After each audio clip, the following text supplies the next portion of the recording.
I got questions about the fishing line and the backing.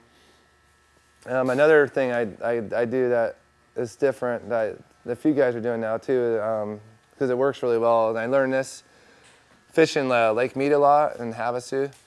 You have to do it down there. It's a must. It's a must do because what are you doing back there? Because the alkaline in the water, the hard water, it's like really hard. Like your boat's just covered it at the end of the tournament.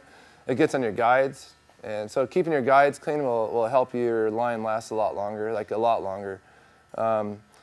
If you don't clean your guides at Lake Mead, like your first fish you catch basically just ruins all your line. Like it just through your guides. So I learned from experience you had to clean your guides at Lake Mead. I learned that back east the same thing. It's just not as severe. It's dirty, and you get a lot of dirt and sediment and the dirty water, and it just builds up on your guides over a day of fishing if you're reeling in a lot. So on the micro guides, I use a couple different things. They have some Q-tips. I got them at Walmart. They have they're a hard tip on them. I figure they're like for nails.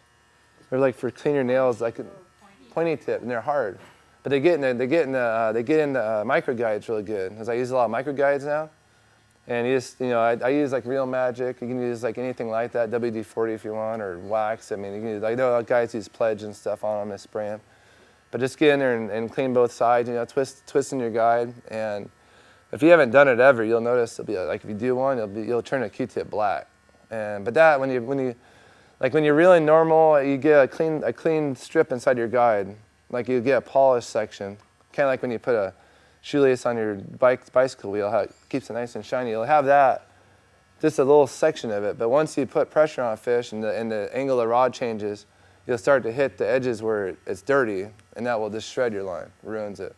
And that's what turns your line white usually. Like it gets a kind of white chalky look, is normally dirty guides.